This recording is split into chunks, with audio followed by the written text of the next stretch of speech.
cool. So, you just explained Batman, the Joker. Why people like the Joker? Well, not necessarily. Yeah, you can explain why people like the Joker, but you basically broke down, Batman's psychology and the story of Batman. It's up to you. You say whatever you want, but and I can explain it. It's quite simple. I read a lot. Actually, in 2008, when The Dark Knight Rises, or the Dark Knight movie, I watched a lot of movies.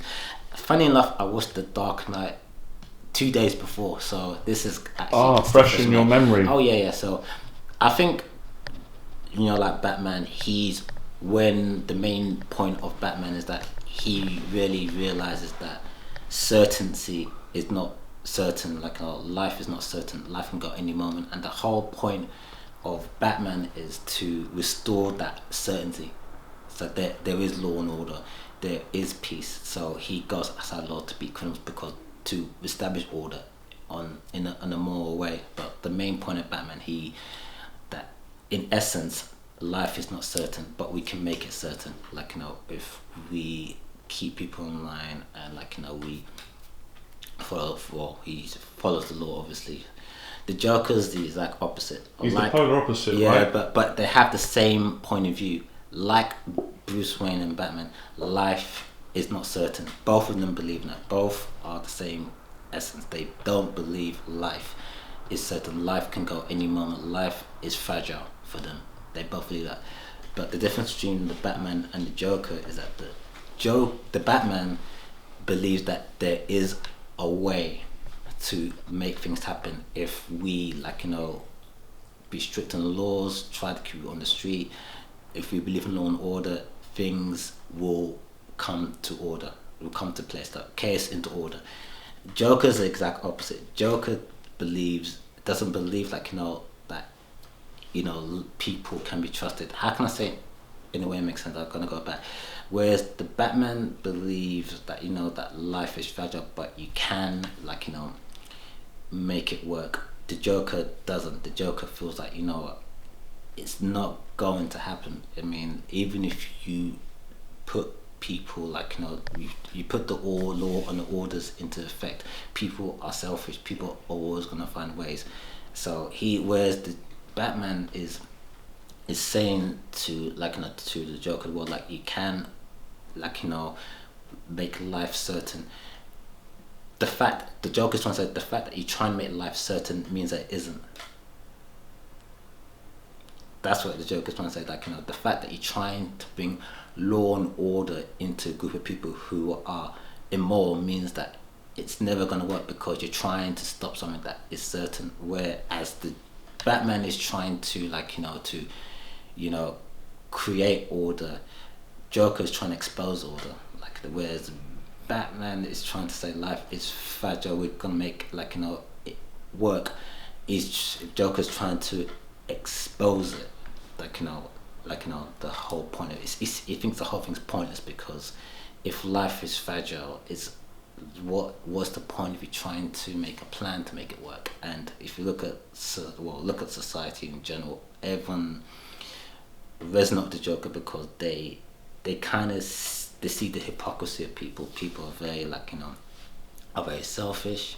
I know a lot of people, they watch the YouTube videos, they resonate with him a lot because like him, they don't believe in the government or so. They think that the government they are very corrupt. And I think what Batman, going back to the reason why Batman is trying, we must protect the innocent and the world from them doing bad things. But the Joker's trying to say, because you're trying to do that, that means there is no innocent. Because if they're innocent, why would they do it in the first place? So he's kind of the polar opposite of Batman. He's trying to expose the ugliness of society.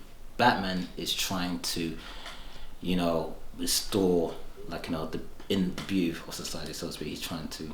I really love Batman movies, but I think especially the clothing as well. I mean, it's kind of funny. You look at Batman. He's always he's from an animalistic sort of thing. He's trying to be an animalistic sort of archetype, trying to do more things, trying to be humanity. Whereas the Joker, if you look at it, it's all facade. It's like he's like, you know, the whole human being smiling, but the mask, but they're not smiling on the inside. Like, you know, it's almost like he's trying to reflect humanity, like humanity's hypocrisy, like they're smiling, but deep down inside they're not really happy. They just don't like you. And so, you know, every time you go on the street, people just smiling, like, but deep down inside they don't really like you. That's kind of my point of view, that the Joker's trying to reflect, like, you know, the smiley, but it's not really smiling.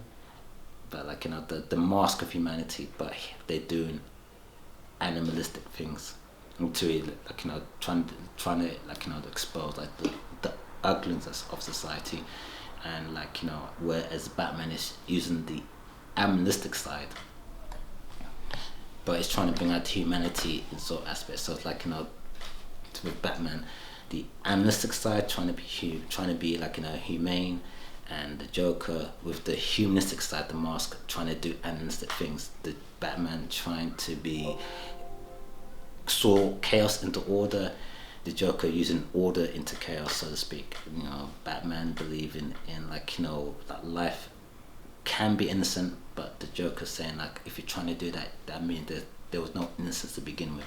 So it's almost like, you know, yin and yang, so to speak. I think that's why he doesn't try to kill him, because if he tries to kill him, he proves his point. It's more like a argument, so to speak. Wow. Got a few more questions on Batman. Yeah. What do you think of the new Batman trailer, and also what Batman do you think's the best out of all the films, all the Batman films? Put you on the spot. You don't have to have an answer for these questions, because the questions are, yeah, the kind of way this interview's gone, getting to know you, which has been awesome, is you can kind of give your own interpretation, so you don't have to say, oh, that Batman's better. But if you did like a certain Batman, then yeah, I'm interested, and I'm sure people listening will. There's not one. I mean, I would say Michael Keaton. I mean, yeah, I don't mind. I mean, that's the original Batman for me, but there isn't one that particularly that calls my interest. It's more like the character. I mean, I would say Christian Bale. I mean, the reason why I say that, because of the Dark Knight movies, but yeah, I'll go for Christian Bale more than, I mean, I will say Michael Keaton, but mostly Christian Bale, because he's more realistic, so to speak.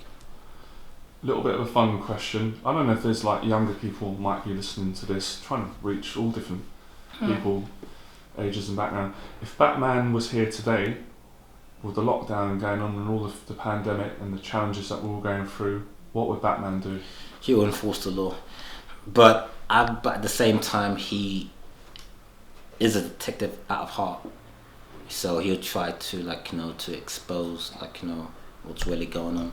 I think will protect people, but he will, like a detective, he will figure out what's really going on and then try to expose it. Wow. So the new film, the new Batman, I love the trailer, I like the music, I love all the Batman films.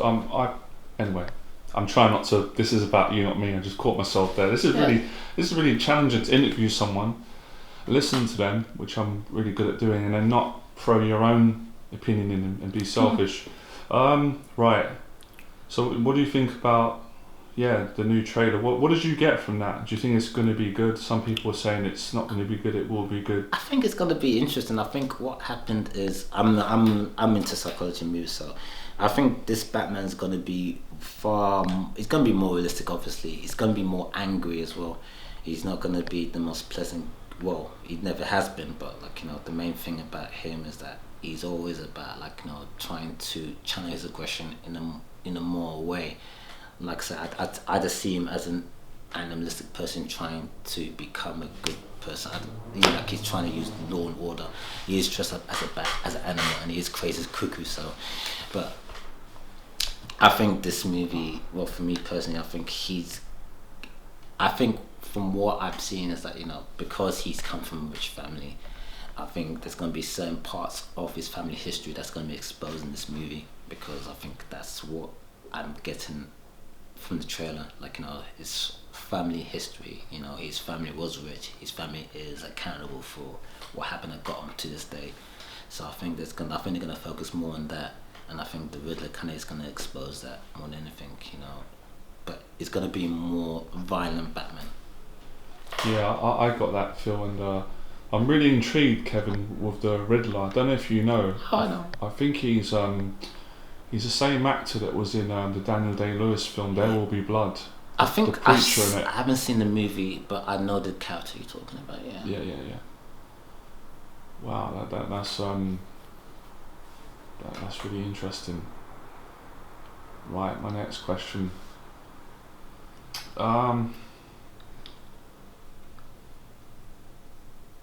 So, with the Instagram, what are you trying to achieve with it? Do you just want to get your art out? Do you want to get a lot of followers? Do you want to make a business out of it? Do you want to inspire people? Honestly, I haven't got a clue. I mean, my original intention at the beginning was to get my work out there and to see people like it. That's the number one. That's been achieved. So the second part is trying to get my work put in a gallery. That was achieved also, but it didn't make any money. But my intention was never to make money. My intention was to get my work out there, and I achieved that. So the third one is kind of a combination of both, or one and two. But now with the whole lockdown thing, everyone is just a little bit like, you know, anxious, cautious, and they are afraid to even say hi on the street. So it's more of a question of, like, you know, everyone is in their own dark night of the soul sort of thing. So yeah, it's more or less like me trying to, okay, I've got Instagram, I can talk about the lockdown, but with all what's happened so far, it's more of a question of, like, you know, do I want people to get my message, but I kind of don't. It's like, you know, a lot of people might be benefiting from my artwork, but, like, you know, it's more a question of, like, you know, is it true to me? So that's kind of where I'm at the moment. So I'm thinking about trying to get my work onto, like, the business side of things, but I'm trying to, like, see how I'm gonna go about it. How did you feel today about doing this? Because we didn't have any planning. I'm sure people can tell, and I'm really impressed how well you've done just getting on the camera. You've never done this before. A lot of courage. And would you consider this art? What we're doing, this interview. It is art, because, like, you know, you're honoring yourself. You're honoring what you value, what comes out of your mouth. I mean, what I'm doing right now, I'm actually, like, saying what I really like, regardless if people like it or not. And I think the reason why people are so anxious is because they want an end goal. They want, like, you know, a reaction from this. They want people to like them. They want people to, oh, I said this, I'm an intelligent person. They feel like their whole identity is identified, like, you know, with what people say, and sometimes that's not really the case. Mostly when I do it, I just do it because I like it. I like to say how I feel. At the beginning, obviously, after we spoke, I was a little bit worried and anxious, but I don't know, I just feel like, you know, just say what I gotta say, that's it. I like your honesty. So, I mean, I would expect, I don't want people to suffer, of course, and be nervous when I do the interviews, but I'm nervous before I interview each and every person. Sometimes the nerves ain't as bad, it depends how I feel on that day, but it's a real excitement. Yeah, so can you describe your emotional experience throughout doing this conversation interview podcast? Because I would personally like to inspire other artists, or any person who is shy, who's got social anxiety, to step into their fear and be honest and express themselves, whether it's through their art, speaking to people, because I know the pain of how that feels personally when you're so afraid of being judged by people and you're socially nervous. That's what I'm hoping to get out of this, and I really genuinely mean this. I hope that whatever you're doing takes off, and you make as much money as you can, and you help people, or whatever, you're happy, because I think it's brilliant what you're doing. Yeah. Just lost my train of thought. I love it when this happens. So yeah, so the emotions, I'm a bit obsessive with psychology and fear management and controlling anxiety. I was as a kid. So can you describe like your emotions? And you've done it. You're practicing what I would call becoming fearless. You're facing the fear. You didn't run out the chair. You spoke really well. You're doing great. Some people might watch this and go, I'd love to do what Kevin's doing, but I couldn't do it. I'd be terrified to go on an interview and meet a person and sit in front of the camera. Talk me through the emotions of how you felt, how you feel now, how it's felt. Okay. My questions are quite... Yeah, I always ask personal questions when I start. Do you know what it is? My emotion is not really about how people think of me. That was like that from yesterday. And no, I wasn't drinking. I was going. Nah. So yesterday, were you thinking about this interview? You were a bit worried. You were like, I'm going to do the interview tomorrow. How's it going to be? It was a little bit. I was kind of unexpected, but how can I say? It was less about how people think, and it was more about what I really want to say about it. That's kind of what it is. That's kind of like, I want to say something, and I'd really like to say it, and it's kind of like, it's more of a question of honouring what I want to say and valuing what I want to say, more or less than what people will say. It's more like when I do this, like, I say my point of view, and it gives other people encouragement to the same thing. That's kind of where I'm standing.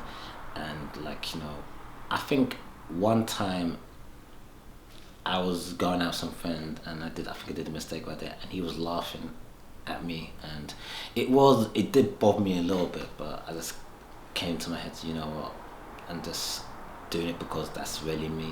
And I think it's more a question like I don't want to lose that, like, that comfort. But I mean, I'm old enough to know that not everyone's going to be here, to support what I really feel inside. I'm going to ask it. When you come away from this interview today, do you think you're going to be, nothing to do with me by the way, do you think you're going to be a better person? You're going to have more confidence, more inspiration, motivation to go into life, whatever you do art, because you've done this interview today? Nothing to do with me, because you sat in, you've expressed yourself, you've got the courage to put this out. Yeah, because I think it's just another way for me to express what I really feel, and I like to express what I really feel, regardless if people like it or not.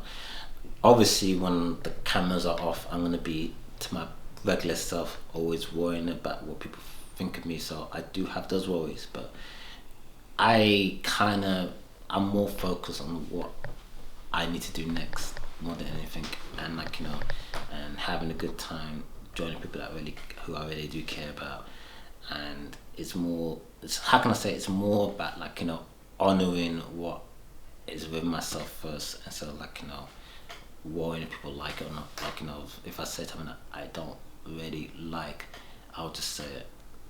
And if I do like something I like, then I'll probably say it also. I mean, obviously that's me saying it right now. Obviously when you meet me in person, sometimes I have to to air that a little bit. But I just like, I've come to a stage where I can't really waste time trying to please everyone. If I like something, then I'll probably say it. Like, if I like it, then I'll say it with my art. That's kind of what my art gives me, really. Like, express what I really like.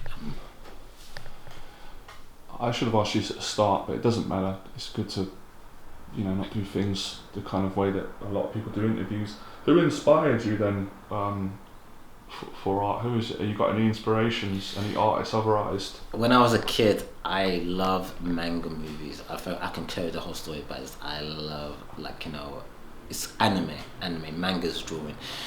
Yeah, I loved like Disney cartoons. I mean, I used to do Disney drawings as well. Like, back in the day, well, when I was a little kid, I used to love drawing. So, as you can tell before, like in the comics, I was like whole life girls and trying to fit in, kind of replace that. But anime was really kicked it off for me. I mean, I think the first anime I saw was Akira. Oh. That was beautiful. The reason why I like it is because, like, back then I love, like, it's all the kitty stuff, like, the nice, like, the whole princess being saved by, like, by the dragon, by, like, blah blah blah blah blah. But when I saw Akira, it was so different. It was like an adult movie using animation, and that blew me away. And it was so dark as well, and like, you know, and obviously the whole, like, you know, the Batman movies. So I was always into anime, like, you know, that movies that had like a dark edge to it, like, you know. So anything that had like a dark, like, tell about it, I loved it. And I think Akira really stunned me, like how deep the animation, it looked like a live action movie, and it was everything. The passion in that movie was beautiful. I mean, everyone didn't like it, but it was the whole, I mean, some do, but like, oh, most people didn't think it was all that, but the animation and the process of making it, it was like, wow, it looked amazing. Like, wow, I love the style of it. And then Street Fighter 2 anime movie came out. I was a huge Street Fighter fan. I loved that as well. It's like both of those films, the animation, the passion behind it was beautiful. I mean, it was just like, yeah, I was loved it since then. All the other animes, I think, was obviously they're a little bit crude, but like, you know, it was, I liked the overall anime aspect of it. And then I didn't do much of drawings back then. I think I was, like, you know, in university I was really,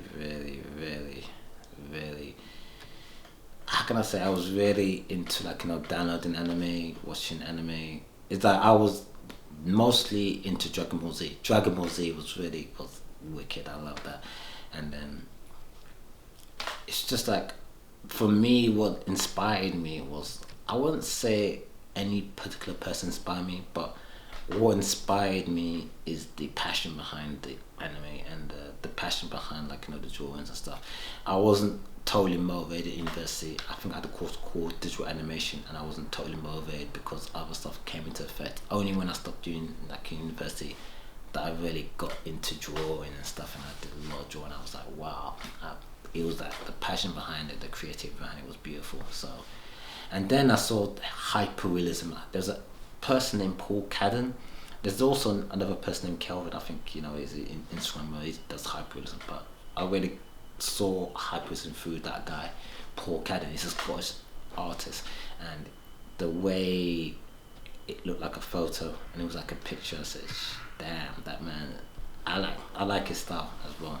So it's not the artist that kind of inspire me. There's some that are, but, like, you know, I don't remember their names, but it's mostly what comes to my mind when it comes to art is the passion behind it, the passion of making something look cool and fluid. Wow. This is great. Last question, 2 questions before we wrap up. Okay. What would you say to another artist who's scared to put their work on Instagram, or scared to do an interview, or scared to, oh yeah, I've got to mention it, you got your art in a gallery, we can touch on it. So there's loads of artists that are really talented like you are, but they're too scared to put their work out in case it gets criticised or judged, or even they're afraid that it will do well, fear of success. How could you encourage them or help them or give them some tools? Well, they're first and foremost, and this is me just being, plus I'm a struggling artist, so just take it as a grain of salt, but this is my point of view. Honour your truth. You know, if you really, how can I say, if I were to give you a pen and pencil and basically on the paper, and you draw something that you very like, you know, and you more focus on, this is how I want my art to be shown to the world, like, you, then that's basically, like, you know, where the starting ground is. Like, you know, it's really about, like, you know, honouring your own truth. And, like, you know, this is my artwork, this is what I really like, and I'm only here to find people that like it. I'm not here to please everyone. I'm only here to gather it to all the people that are into my, like, you know, my tribe. So that's kind of how I go about it. I mean, when I do my artwork in the gallery, a lot of people liked it, a lot of people didn't get it, but they were intrigued at some time. And it wasn't a question, when I was there, it wasn't a question of, like, you know, they liked it or not. I mean, there were other stuff that bothered me at the time, but it was a question of, like, you know, you put your work out there, who else on a similar wavelength is gonna look into it, and that's kind of what they need to look out for. I think what happens is people, when they put that out, they want everyone to like it, but it's more of a question of you put your work out there to find out who really could resonate with it. That's kind of where they need to go at. It's not a question of that person likes it, I want a person like me, or that person doesn't like me. It's more like a question of, okay then, that out of the way, my art, what I really treasure, what I really honor, my own truth. I'm creating my own artwork out there, and whoever resonates with it, that's basically where you need to stand at the moment. Most people, they focus on the good and the bad. It's more a question of, what you really like and who's going to resonate or not. That's what we need to focus on. I really appreciate it, Ken. Thanks for coming on the podcast show. I really appreciate it. Yeah. And if people want to go to your Instagram page, I'm going to leave a link below this video so they can look at your artwork on Instagram, get some inspiration. Is there anything else you want to say at the end, or any other means of contact for people to contact you if they want to reach you? It's mostly Instagram. I mean, like I said, that's my main page for artwork. Facebook, not that much. I don't use Facebook that much at all. Mostly Messenger, but mostly Instagram. That's mostly where all my artwork is displayed. I did quite a few, but I haven't uploaded them yet. But I'm thinking of doing some, not this week, but next week. I've been trying to put it off because I haven't been motivated a lot. I've been thinking a lot of stuff, the whole post COVID-19 thing. So yeah, that's mostly, if you want to look at my artwork, it's mostly in Instagram. So Instagram is mostly where all my flavor, or all my thoughts and feelings about life in general, posts and before lockdown is there. That's great. Hope you guys enjoyed the podcast show. Check out the other interviews. I'll be doing a lot more, and don't forget to subscribe to this channel. Become fearless, because when you do, your life becomes more limitless. Cheers, Kevin. Thank you, mate. Thanks.